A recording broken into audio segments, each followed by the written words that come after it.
Hello, and welcome to Hawk Mountain Sanctuary's Home Discovery Series.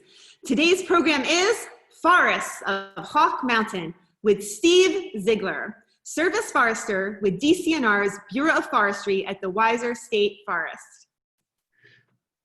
Good afternoon. Thanks so much for joining us today, Steve. My name is Jamie Dawson. I'm the Director of Education at Hawk Mountain Sanctuary, and thank you all so much for joining us today as well. As you may know, Hawk Mountain is the world's very first refuge for birds of prey. And we continue to work hard to be leaders in raptor conservation, science, and education, locally and globally around the world. Hawk Mountain is a private nonprofit, and membership is the lifeblood of our organization. To all of our members, thank you so much for your continued support. And if you're joining us today and you're not a member, we hope that you consider becoming one in the future. Hawk Mountain hopes that everyone remains safe and healthy during these times of COVID challenges, and we are thrilled to offer our local and global community a variety of free virtual programming. As always, Hawk Mountain greatly appreciates and depends on donations. Just so everyone is aware, today's program is being recorded. The video will then be accessible on Hawk Mountain's YouTube channel as a continued resource. We also have a link on our website directly connecting you to our YouTube channel. At any point during today's program, viewers may submit questions through the Q&A feature on the Zoom platform. We've designated time at the end of the program to take some questions from the audience. And we are so excited that Steve Ziegler is joining us today to share with us his expertise on forests, and in particular, the forests of Hawk Mountain.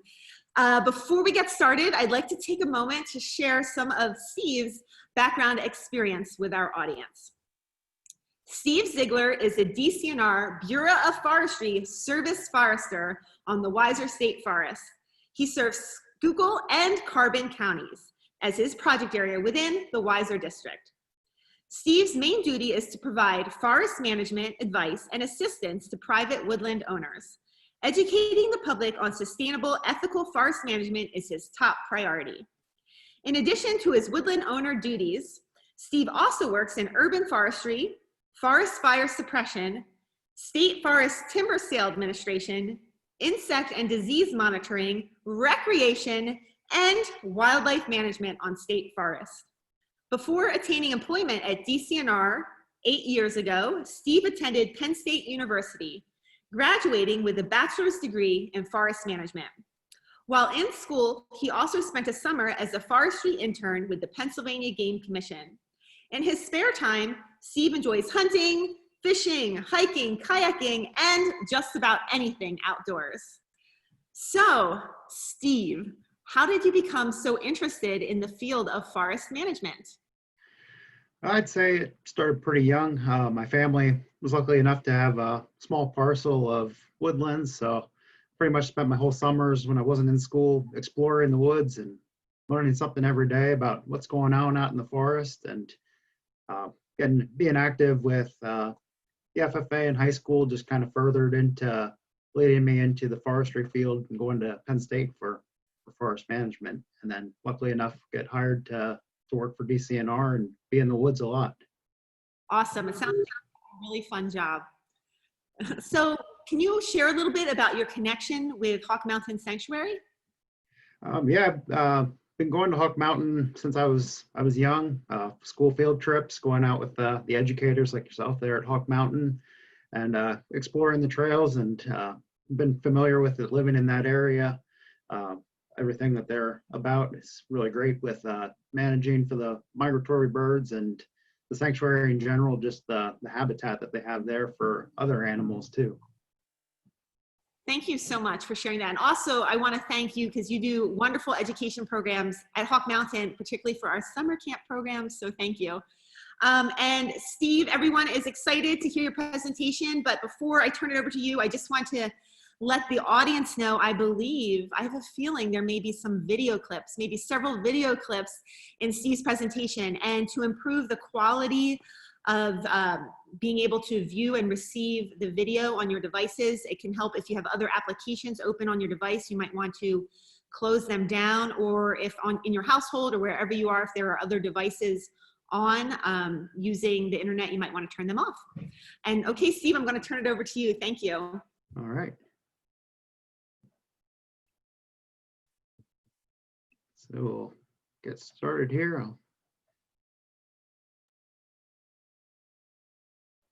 Bear with me here. Okay, so hopefully you can all see my PowerPoint at this point. Actually, 1 second here. Get back into Zoom quick. Oh, Stop my video to try to help you out. there. Okay, hopefully you can all see my slideshow now. Luckily enough, we're able to do this Zoom program today.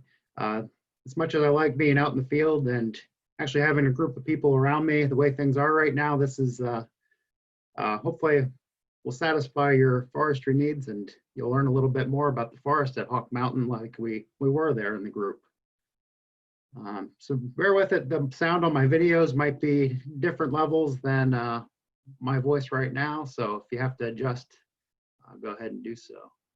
We'll get started. So here's a video clip that we were able to record out at the trails that we would have been using today. So the first one is on tree identification. So there's a lot of ways to go about identifying trees. You can look at the bark. In the wintertime when you don't have leaves, you can look at buds.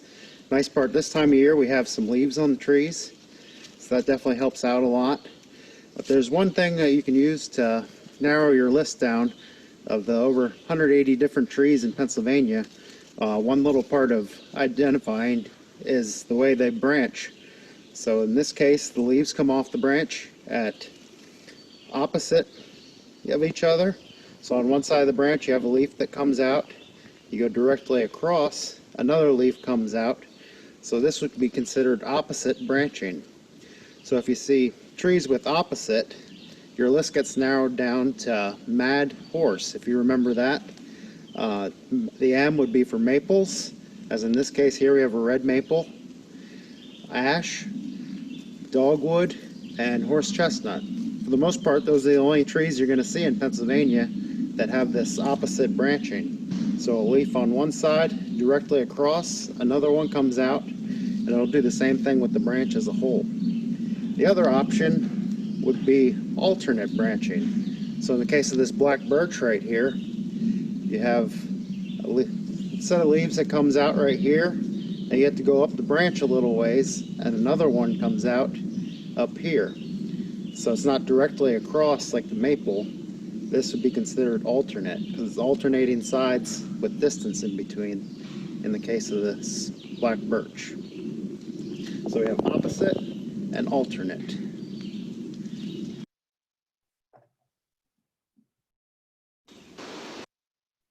Okay, so most of these clips will go into a little bit more detail about what I talked on them, and hopefully the slides might clear things up a little bit more. This is a little bit hard to show in a video clip, but when we're looking at branching, that's one good way of narrowing down our tree ID. So as I said in the video, there's over 180 different species of trees and shrubs throughout Pennsylvania, and this is one way to narrow them down pretty quickly. So the first one I talked about was opposite branching. So you have a leaf right here, directly across the branch, there's another leaf, opposite sides of the branch. As I said in the video clip, this narrows down your list a lot to MAD horse is a good acronym to remember this. The M standing for maple, A standing for ash, D dogwood, and the horse is horse chestnut. So for the most part, those are the native trees that you're going to see with this opposite branching. The other one we talked about in the video was alternate branching. So here we have a leaf coming off the branch, and then you have to travel up the stem, could be an inch, could be a couple inches, and you'll have another leaf coming out, and then you go up a couple inches again and you'll have another one. So they're alternating sides all the way up the branch. So if you have alternate branching, your list is a little bit longer, but at least you don't have to think about opposite trees. So one tricky part would be if this leaf got disconnected from the branch and say this one was. So without those two leaves there, it might actually look like alternate branching, but you have to look at the whole tree as a whole, and most of the time you'll see another branch that shows this opposite branching. So it can get a little bit confusing, but look at the tree as a whole, and that should help you. Another one that we don't see a whole lot is called whorled branching. So it actually has 3 leaves coming out in a circle around the stem. One of these would be catalpa, is a good one to see this. You'll see this a lot around old farmhouses. They're the ones that get a real long black bean in the fall. They can get a foot to a foot and a half long bean on them. And they have a big, almost heart-shaped leaf to them. But the whorled branching is what really gives that away to be catalpa. So another way to ID trees would be to use the bark. So as you see in the videos, there's going to be a lot of different ways to identify trees, and we're almost going to use all of our senses. Should make sense after you see all the videos, all the ways you can use your 5 senses to try to identify trees.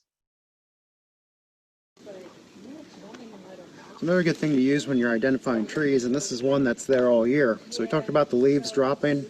You don't always have those throughout the year to try to identify. In this case, this is a chestnut oak. You can see it has really broken up rocky bark. It's very common for a chestnut oak to have this blocky bark pattern. Back here we have a red oak which has different bark. See, it's a little bit more smooth. If you can see all the way up through, it has these long lines coming all the way down the tree, much like a ski trail. So we call this ski slope bark pattern to it. So we have a rocky chestnut oak back there, very broken up bark, and here it's a little bit more smooth. So knowing those 2 differences in the bark, you know that's a chestnut oak, and then this would be a red oak.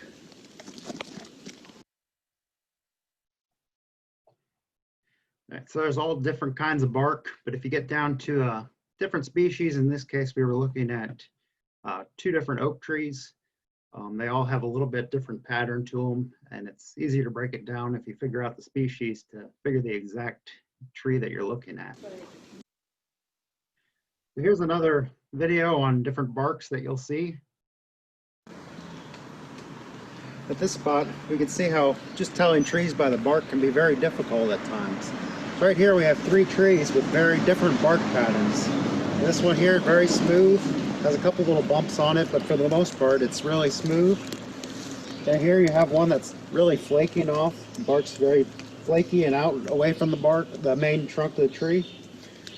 And then over here, this one's just broken up, but it's very tight to the tree. It's not flaking off like this one over here. So just looking at it like that, you'd think you'd have 3 different trees right here, but these are actually all 3 red maple trees. So if you get confused like that, you can fall back on some of the other things we talked about. In this case, if you look up, you have opposite branching on the tree. And right now we have the leaves. So it has, you can see the maple leaf on the tree right now. And we have that opposite branching to fall back on. But just looking at bark can be very difficult if you came through here in the winter time.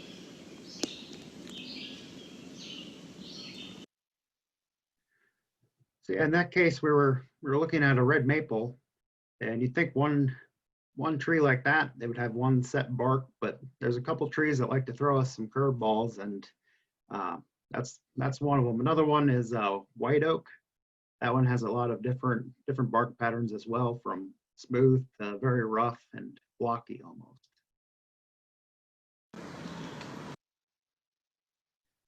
So this time of year, when you're walking through the woods, we're lucky enough that our trees have leaves on them. But a lot of times when you walk through in the winter, going into the fall, they all change color. They're gonna drop off the tree. Unfortunately, the rest of the year, we won't have those leaves on the tree to try to do real quick identification. It helps a whole lot when you have those leaves, that's for sure. So this will go over how to identify some of the different leaves. So before we talked about the difference between bark between chestnut oak and red oak. If you're lucky enough to have the leaves on that time of year, another way to tell the difference is by the leaf shape. So the red oak was very pointy leaves. If you see an oak leaf with pointed ends to it, you're looking at a red oak. If you see a leaf with very rounded edges, so where the red oak had a point, it's very round at the end, you're looking at an oak tree within the white oak group. In this case, this is a chestnut oak leaf. But the tips are very rounded. The red oak, they're very pointy. Okay, so that's just a quick way to figure out. Our oak trees are broken down with a lot of different types of oak trees within Pennsylvania, and are broken into two different groups there, the white oak group and the red oak group. So all of our oak trees are going to have acorn seeds that they'll drop in the fall. They're very similar the way they grow as far as the characteristics of the branching and everything, but there's two different groups, the red oak group and the white oak group.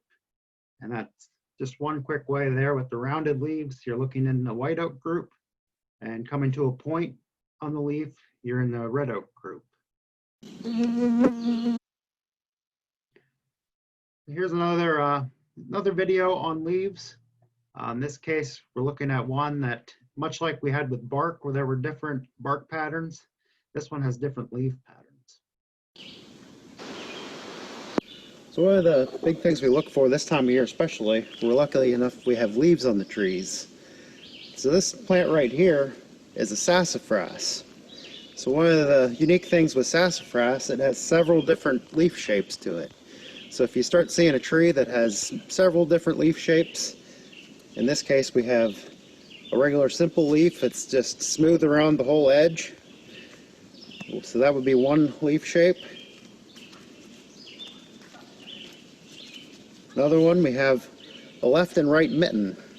So you can kind of see where a thumb would be on a mitten right here, going into the rest of your hand. So it has a left and a right. And a fourth leaf shape looks like three fingers a little bit. And a lot of times this will be even more rounded here. It'll look like you're holding up three fingers. So sassafrass has four different leaf shapes: simple, the mittens, and three fingers. So if you see a tree that has all those different leaf shapes, you're probably looking at sassafrass. And if you break a twig off and smell it, it kind of smells a little bit like Fruit Loops. So this is sassafrass. Very green branch to it and many different leaf shapes. All right, so that was sassafrass. Pretty common in our woods around here, especially at the Hawk Mountain area. And if you see those four leaf shapes, it really gives away the species pretty quick. So here we have it again. Here's all our different leaf shapes. You see it's very dark green on the top surface of the leaf, and if you flip it over, it's almost silver. The picture here, we're looking at the branch, and if you see it in person, it's even more of a green like this, the color of the leaf over here. It's a very deep, dark green color. That kind of gives it away in wintertime too, because it'll still hold that really dark green throughout the winter. Over here is the bark. It's pretty broken up, much like the chestnut oak that we saw in the earlier video. And it holds this pattern pretty much from a small tree all the way up to when it's a large tree. Sassafrass is really good because when it gets older, it'll get holes in it. It's a really good spot for wildlife. Put a nest in there. It creates these nice cavities in there so they can have their young and have a nest right inside the tree. So here we're going to focus a little bit more on smell and using our taste to try to identify. So even further into using all of our senses to try to identify trees. With this tree, we're going to talk about using another one of our senses to help us identify it. So this is a black birch tree. So I just ripped this branch off right here, and you can smell it. And with it being fresh cut, it's very strong smell to it, and you can actually taste it. So it has a little bit of a wintergreen taste to it, and might even tastes like birch beer, because this is the black birch tree. This is what was used to make birch beer. So the smell, and we're also using our taste here to try to identify this tree. So black birch is a really common tree, especially in the understory and the lower levels. You'll see a lot of it growing underneath the main canopy. And that's one that you can definitely use the smell and taste to help you identify it if you're confused. It's also a really good one if you're out hiking around and your mouth starts to get a little bit dry. You can just chew on a piece of this because it has a pretty good flavor to it. Except much like wintergreen flavor. So it's another use for it if you're out hiking around. So we just identified a lot of our ways to identify some of our deciduous trees. So those are the trees that have the leaves on them right now. And going into fall, they're going to be changing colors and dropping off the tree. And then come springtime, they're going to start growing again. Now we're going to get into a little bit more of our conifers. So these are the ones that are going to hold on to needles throughout the winter. And some different ways you can go about identifying some of these trees. All right, so at this spot we have another evergreen here, and this is a white pine. So this is in the pine group. You know you're looking at a pine if it has needles in clusters. And the nice part about the clusters of needles is we can actually use this to help us identify what kind of pine tree we're looking at. So in this case, this needle cluster has 5 needles in it. So the only one you're going to see in Pennsylvania with that is the white pine. A good way to remember this, white pine has 5 letters in the white, and this has 5 needles in a cluster. So you're looking at a white pine in this case. Your other pine trees will be in clusters of 3 and 4, and some have 2. But in this case, 5 needles, we're looking at a white pine. All right, so a lot of times when people see a tree that has needles on it, they right away say it's a pine, and it might be. So I said in the video, you'll have these clusters of needles. If you have long needles and clusters of multiple needles, that truly is a pine tree. We'll get into a couple more here moving forward, but we'll go a little bit further in detail on identifying some of our different pine trees.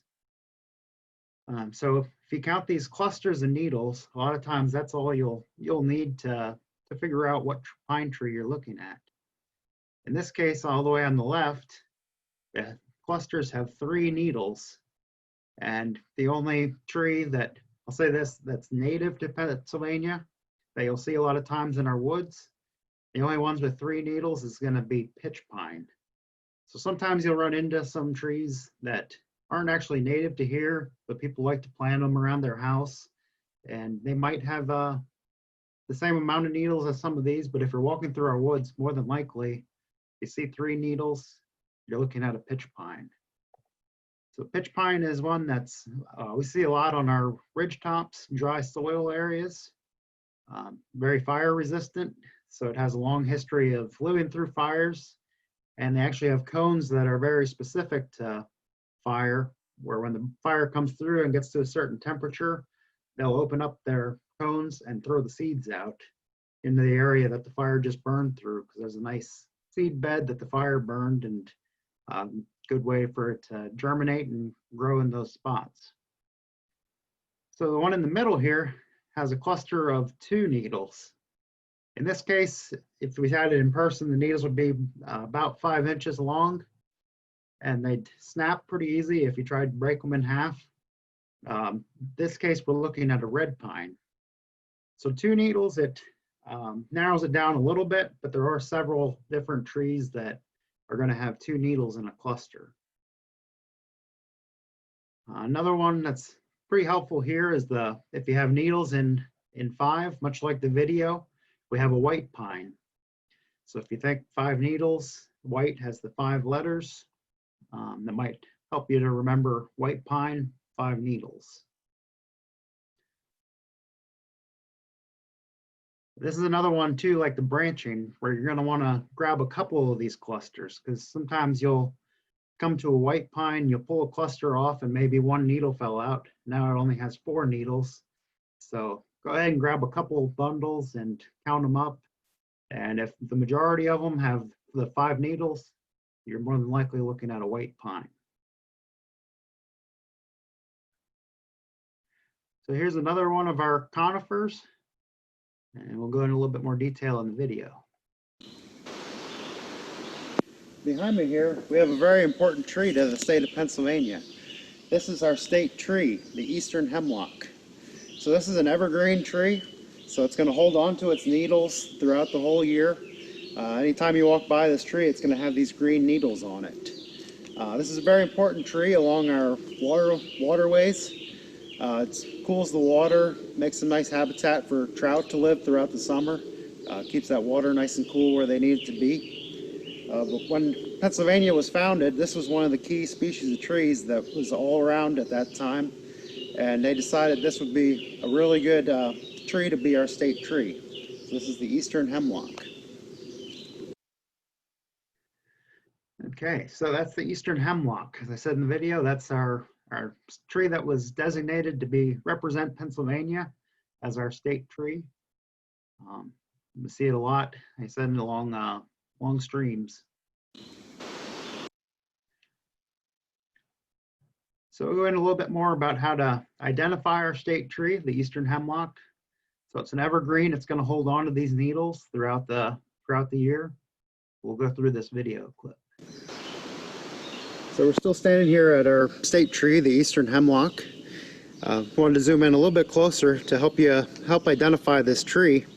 You can see the single needles, 1/4 to a 1/2 inch long.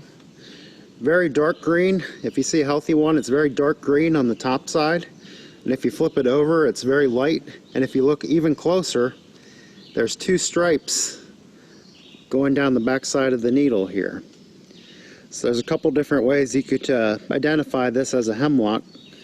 And this is one of the key ones. So very dark green on this side, and flip it over, and it's almost reflective with the 2 lines going down the needle.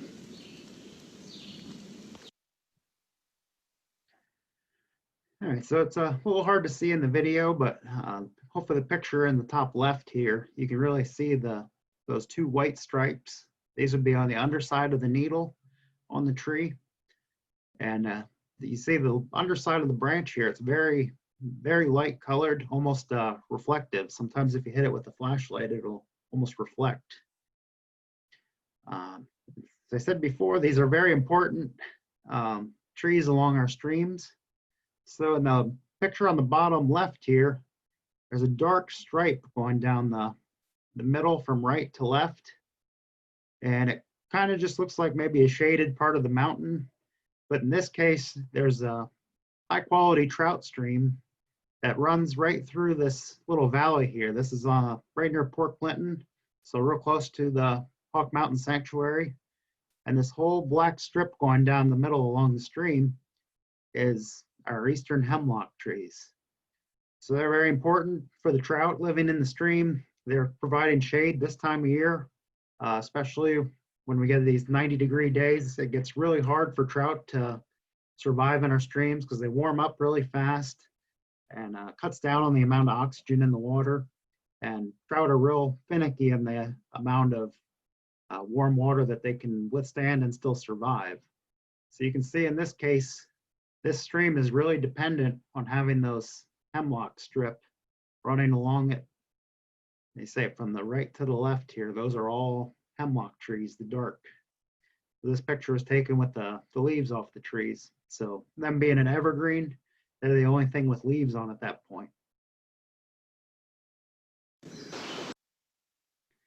Here it is zoomed out a little bit better.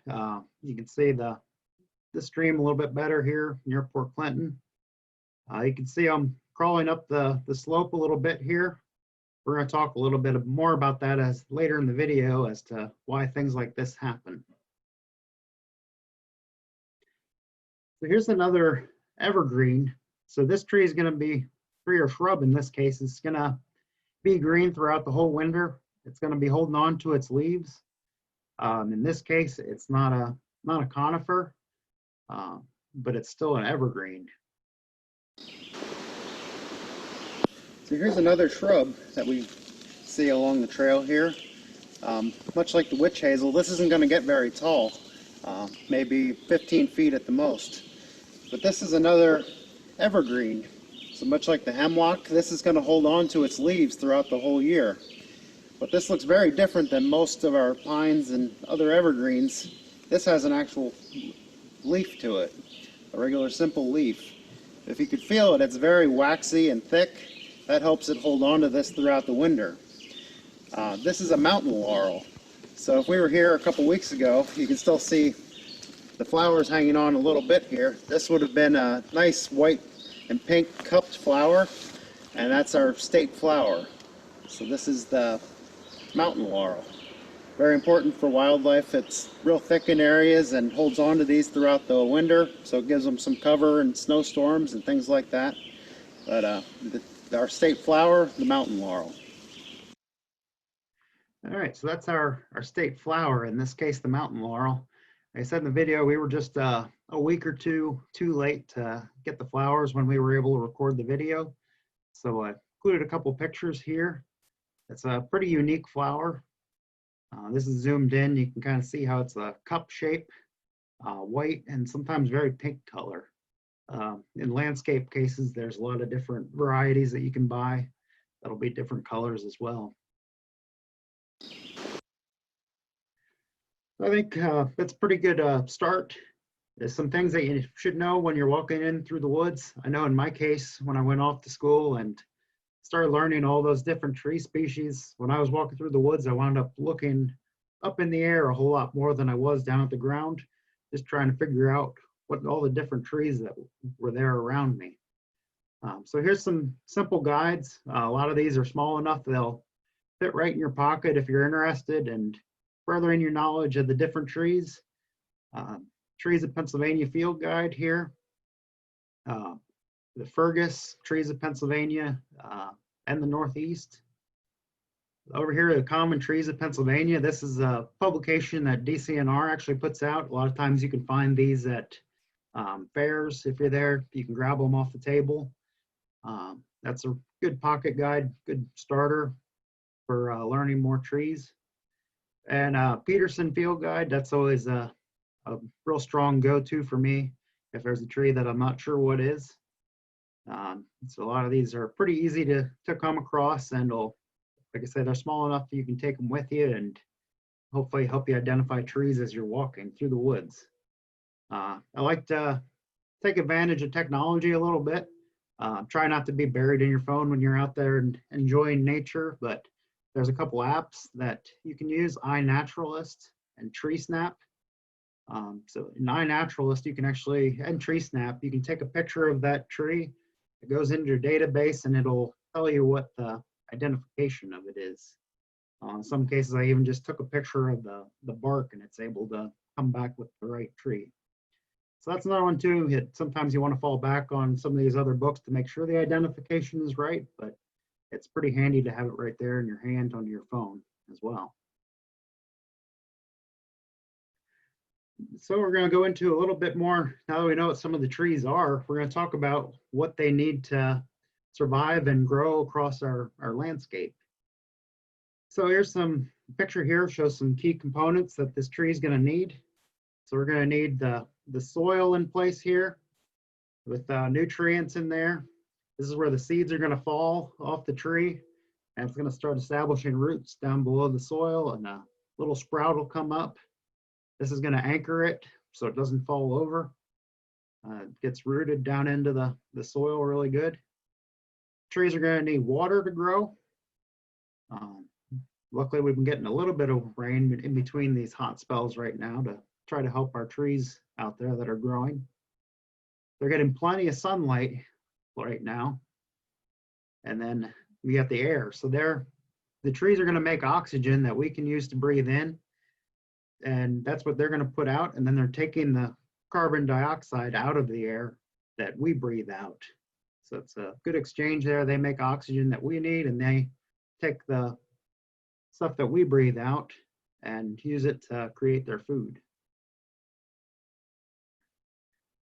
So in this case, if we were out in the field, I'd have you raise your hand, but in this case, use your imagination a little bit. And got a little question for you here. So I have two trees here. They were both cut at the exact same height, and they were growing within, I'd say, 7 feet of each other. So both of these trees were cut at the same height there. So I didn't cut one from the top and one from the bottom of the tree. So in this case, which tree do you think is older? Do you think it's this big one here? For perspective, this is probably about 12-inch diameter across. Or do you think A is older? Much smaller in size, maybe 4-inch diameter tree. So of these two, which one is going to be older? So it's a trick question. They're both the same size, the same age.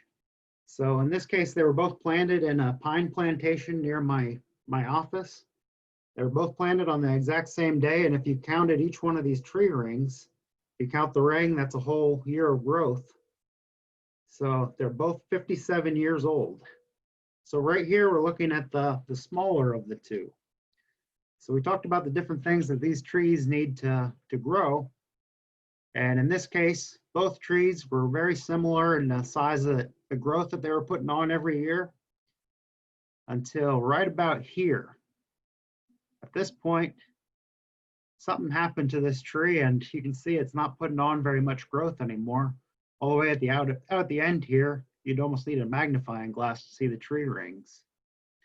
So those two trees growing next to each other started competing for all those resources. And in this case, this little one here wound up getting shaded out by the bigger one that was in the other picture. So it wasn't getting as much sunlight, more than likely down in their root systems. The bigger tree was getting more water and nutrients from the soil. And that caused the smaller one here to not grow as fast, not put on as much growth every year. It was just getting enough of those nutrients and sunlight that it could still survive, but it wasn't doing really well, not like the other one. So that's what happens a lot of times in our woods. You're walking through and you'll see a really big tree, and next to it, there's a small tree. More than likely, they're the same age. So we'll go into a little bit about how trees heal. If we were in person in this program, I have a tree section of a chestnut oak. In this case, we're looking at the picture, a diagram of the tree rings and how it grew. So you can see it was growing normally all the way up to about this point. So here there was a wildfire that burned through and actually took the bark all the way off this side of the tree. So this would have been down to bare wood over here. The rest of the tree would have had bark, but we'd have been at bare wood right here. So over time, you can see the tree slowly starts to heal over, slowly callousing all the way across until it meets right in the middle again, several years down the way. Much like you get a cut on your arm and you get a scab, that's what the tree's doing, but it's not quite as quickly as when we get a cut on our hand. So as we move out, we can see here, it's all a perfect circle again with the tree rings. And if you look from the outside, you wouldn't even know that this tree lived through a fire probably 10 years before that. So hopefully you can see that from the picture, how trees heal over. And here's another example. So in this case, this tree was growing along a road on our state forest. And somewhere in here, it encountered some kind of damage where somebody hit it with a vehicle and spun the bark off. But in this case, the tree calloused over like the other one, but the whole middle wound up rotting. So this tree was still standing and healthy, but the whole middle was rotted out. It's amazing how much wood, this is only like an inch of wood over here. And this tree was still very stable and able to survive with just that little bit of holding wood and the rest being hollow. So in this video, I'm going to talk a little bit. Sometimes the trees don't heal. And here's what happens. So behind me, you can see there's quite a few dead trees up in the back here. Most of them are oak trees. This area had a lot of problems with gypsy moth eating the leaves and wound up killing a lot of our oak trees along the ridge here. So a lot of people will go in here and think this is just dead wood. I'll cut it down and use it in my fireplace to keep my house warm. While it is an option, it's sometimes a better option just to leave this stuff in place. This is very valuable. Once they fall, they'll start breaking down and putting nutrients back into the soil for young trees. As you can see in the opening here, it creates an area where sunlight can come down and hit the forest floor. And down on the ground, there's a lot of little trees growing and gathering that extra sunlight that they need to survive. So sometimes having dead trees out here isn't necessarily a bad thing. We said wildlife can perch on there, little holes will form in there, and they can use it as a nesting area. And we say it breaks down, it'll provide habitat for things like salamanders on the ground. So just because it's dead, it still has purpose in our forest. So that was a gypsy moth problem that we had. We'll go a little bit more into the gypsy moth here quick. So this is the adult female. She's laying the gypsy moth eggs here. And you'll see these throughout the winter. These are all filled with eggs, but at this point they're just little fuzzy things on the side of the tree. But these are all filled with eggs. When they hatch, they're caterpillars, like the one here. And the caterpillar stage is what really does all the damage. So they'll chew all the leaves off the tree and force that tree to try to put out a second flush of leaves in the same year, which puts a lot of stress on the trees. And after several years, it winds up killing the tree because it has to put so much energy into putting multiple sets of leaves out every year. Hawk Mountain had quite a bit of this damage, as you saw in the video there. But like I said, those dead trees, they'll wind up being used when they fall on the ground or at this point still standing. So trees can tell a little bit of a story about what's going on around us as well, as you'll see in the next couple videos here. So trees are really nice up on top of the earth's surface here, but sometimes they tell a little bit more of a story what's going on around us and below us in this case. So different trees grow in different kinds of soils, and in this case where we are here, we have a lot of maple, birch, black gum growing here. Those are trees that like really moist and nutrient-rich soils. So if it starts to get dry, you'll start to not see these trees as much in your forest. So they're telling a little bit about what's going on down below us. We probably have really good, rich soils down below. So that was the forest telling us that we have really good soils below us. Next video will be the opposite. We reached a little bit higher elevation here. We're a little higher up on the mountain at this point. So we're starting to see some different species than we had down below. Down below we're seeing a lot of maple, birch, sassafrass. Those all are trees that grow in really good soils. When you get up on top here, it's really sandy soil up here. It's a little bit tougher growing conditions. So that's where we start to see more of our species like chestnut oak here. We have a red oak back here. These species are a little bit more well adapted to growing in rough growing conditions. So they can take the tough soils up here higher on the mountain. But our forest is telling us something. If we look around and just look at the different species we're seeing, it can tell us a little bit what's going on down below the surface where we can't see. So in this case, a little bit drier soils down below us, up higher on the mountain. So as I said, we can use our trees to kind of tell the story of things that we can't necessarily see, like the soil. In that case, we went up in the elevation, walked up the mountain some, and conditions down below definitely changed quite a bit, getting drier as opposed to the moist soils down at the visitor center. Well, I'm going to move through some challenges for our forest here, and then we'll try to leave some time at the end here for some questions. So we'll go through these. We're going to cover some of the problems that our forests face. In this picture over here, there's a fawn that we actually saw when we were out recording these video clips. This picture up here is an insect that we'll cover a little bit more. Fire is a challenge for our forests, and invasive plants. So trees and plants that don't necessarily belong here that were brought in from other areas. So here we'll talk about white-tailed deer. So Hawk Mountain's doing everything they can to try to promote native species within the sanctuary. And it makes it really hard when you have a lot of deer around, because they like to eat those native plants that we're trying to promote here. In the case of the stiltgrass that we talked about before, deer don't really eat it. So it's not really a problem with them coming through and chewing on it. But when you start to plant native species like you have behind me here, the deer really like those. So we're actually putting this fence up not to keep something in it, but more to keep it out of it. So you can see it's a deer exclosure, which means we're trying to keep the deer on the outside, not in the fence where we're trying to promote all these plants. So you can see over here on the upper left, this is a small tree that's tried to grow several times. And when it gets up to this certain height, the deer come through and they're gonna chew each one of these leaders off. So the tree has to try to start over and winds up using a lot of its nutrients trying to get up past the deer. So a mature doe, as you see in the picture down here, she's chewing on some leaves and branches down the bottom. They can eat up to 8 pounds of this browse a day. So you can imagine how much of these little tips of trees you have to eat to get to 8 pounds of branches.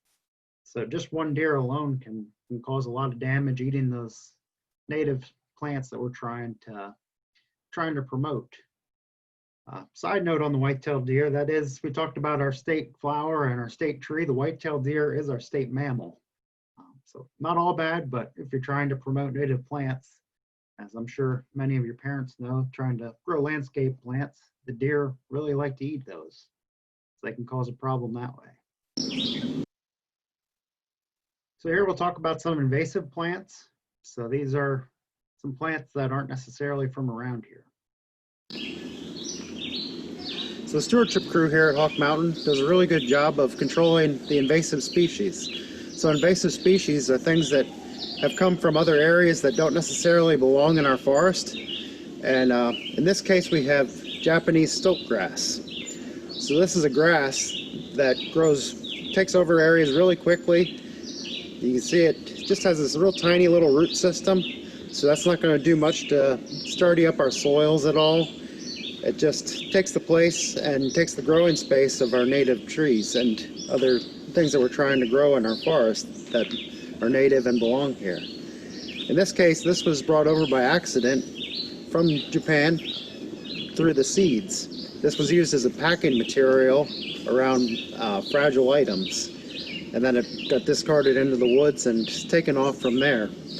But the crew here has done a good job of trying to control this, because it's not really something that our animals are going to look for food or anything like that. So it becomes more of a problem than anything. So this top left picture here is a case where stiltgrass has taken over. Everything that's real thick green in the picture, that's all stiltgrass. So it creates a lot of shade down on the forest floor and makes it really hard for other plants that we're trying to promote to get the sunlight that they need to survive. Another case down on the bottom left is barberry. So this is a shrub that's planted a whole lot around houses. I guess it's a nice shrub to have, but the berries wind up getting out in our forest and they can take over the whole understory, as you see in the picture here. And this one's actually tied to an increase in Lyme disease cases because mice are able to live under there. They're protected from predators from above, and it gives those ticks a chance to survive and wind up having more positive cases of Lyme disease because of barberry. As opposed to stiltgrass, we'd much rather see some of these native plants. In this case, this was a planting near the Hawk Mountain Acopian Center along 895, if you're familiar with the area. Very nice picture of all the flowers blooming right now. There's a lot more benefits for our native insects, really good for pollinators and all the other animals that live around here. So wildfire, it is another thing that our forests deal with. Not on a big area like you see the big fires out west, burning several thousands of acres, but it is still a problem around here. We have to go out and put these fires out to try to protect our forest. One thing that we do use fire for as a benefit, we do controlled burns or prescribed fires. So we'll run low intensity fires across the forest floor, and this will give our native trees that are fire dependent that a chance to try to survive and get the fire that they need in a controlled state as opposed to an uncontrolled state of a wildfire. We have a couple insects that we'll cover here. In this case, this is the emerald ash borer. So this is an invasive insect, came from Asia, and it's pretty well wiped out all of our ash trees in Pennsylvania, unfortunately. So the larva stage up here creates these galleries. So they're boring all the way through the tree and cutting off this outer layer where all of the nutrients are going up and down the tree. So this is the exact complete outer layer of the tree. Very important to that tree's survival that this is intact. And unfortunately, it cuts off that supply. And then the adult pictured here flies off and finds another stand of ash trees. So this is a big problem. We have baseball starting back up here tomorrow. A lot of the baseball bats that are used are made out of ash. It's nice light wood when it dries out, and it's able to stand up to baseball hitting it, and it's nice and light to try to swing around. So they're going to wind up finding new species to make our baseball bats. This is another newer insect. It's been around a little over 5-6 years now. Very common down here in southeast Pennsylvania. So this is the spotted lanternfly. Here's the eggs. So when they're freshly laid, they just look like a splatter of mud on the tree.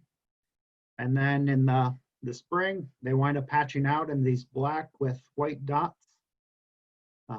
Actual size, 1/4 inch. They're a little bit bigger in the picture here, but just a very tiny insect.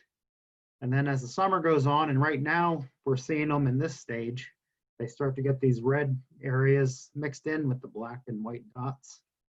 And then going into August, we're going to start seeing some adults flying around.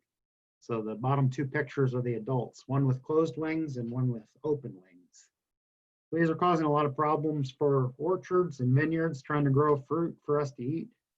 They're feeding on the plants, taking the sap out, and then they wind up putting that sap onto the fruit and it forms a black mold. So it's really hard to sell. And I know I don't want to eat a piece of fruit that has black mold on it. So we're trying to keep this insect in check. So here's our conclusion. Standing here at South Lookout, as we look out over the forest around us, we can think a little bit about all the things we've talked about throughout the program. And right here, as you look out over all of this, you can see how it all comes together. You still have some impact from the farmland out in the distance, but here you have a very large area of continuous forest, and all the little things we've been talking about throughout the whole program all coming together and making this healthy forest around you. But hopefully at some point you get a chance to come out here to Hawk Mountain and take in the scenery here and think about all the stuff we learned about our forest around us.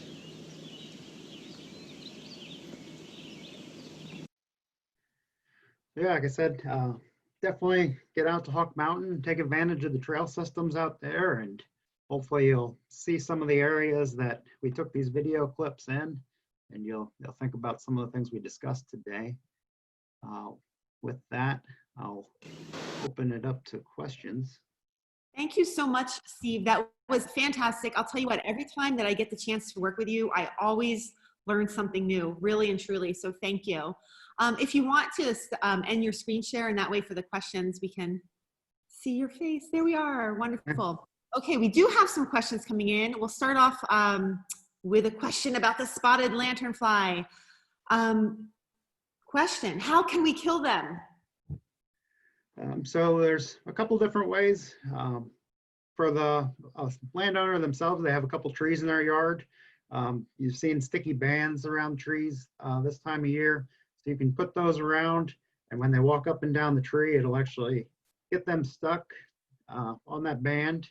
One of the things you got to watch though is this is not very good for some of the other animals around that try to go after those insects and get stuck on the band. So some people are coming up with different ways of using wire around it to try to stop things from touching the band that aren't supposed to.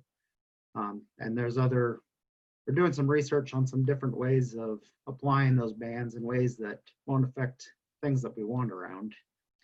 One thing that the state is doing a lot of is using trap trees. So the spotted lanternfly has tree of heaven, which is a invasive tree that's native to where it's from. It comes and feeds on those trees specific. So we're able to put insecticide in those trees. So when they feed on them, it's very specific to them. It winds up killing a lot of the lanternflies that way. You can also scrape the egg masses. So if you take a container out with Dawn dish soap and scrape the egg masses into that, that's a good way to kill them in the winter time too. All right, thank you. And I guess there's always the good old fashioned stomp and swish or catch and swish. Yep. Like work on your coordination. Okay, we have several other questions. Okay, about the apps you told us about. Are the iNaturalist and TreeSnap free apps?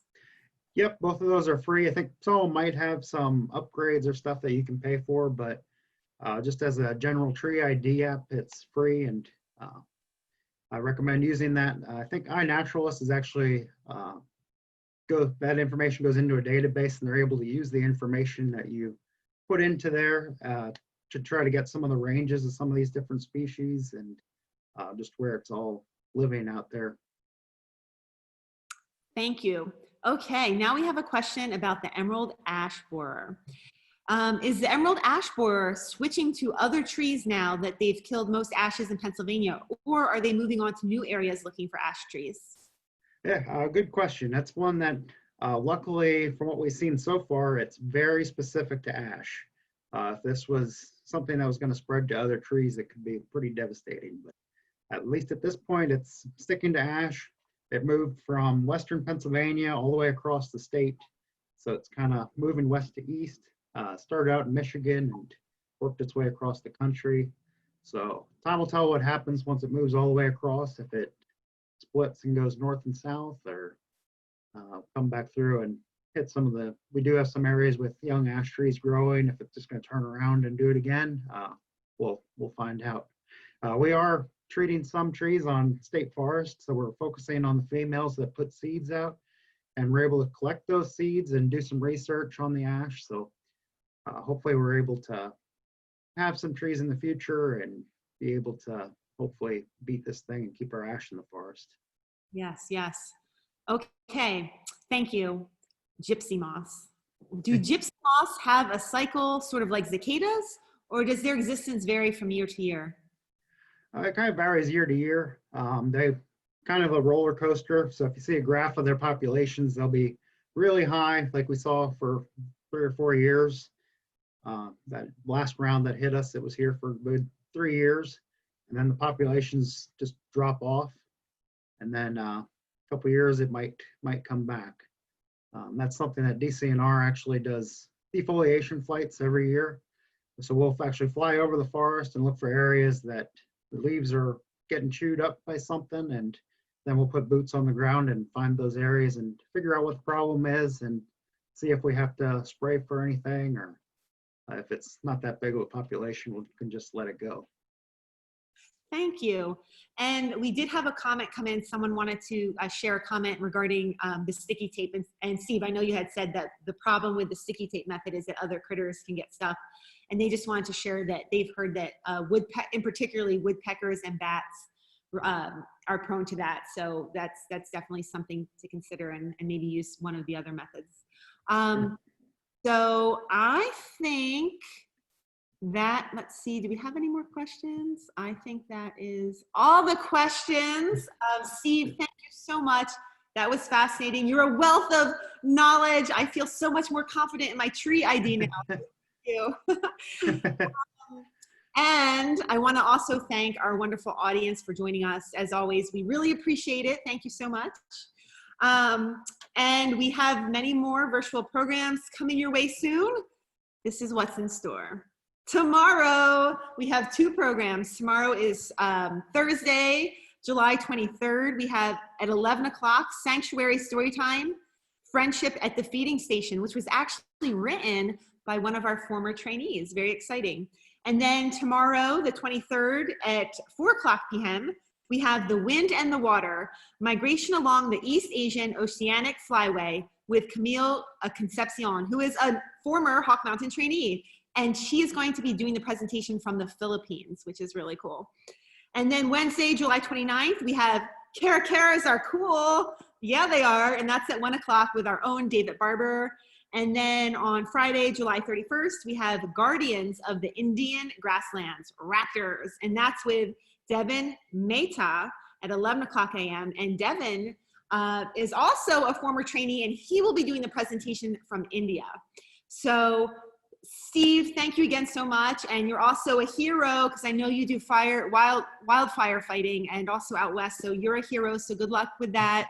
And thank you for everything, Steve. And to our audience, we hope to see you again soon, and come visit us at Hawk Mountain. Our trails are open. Bye for now.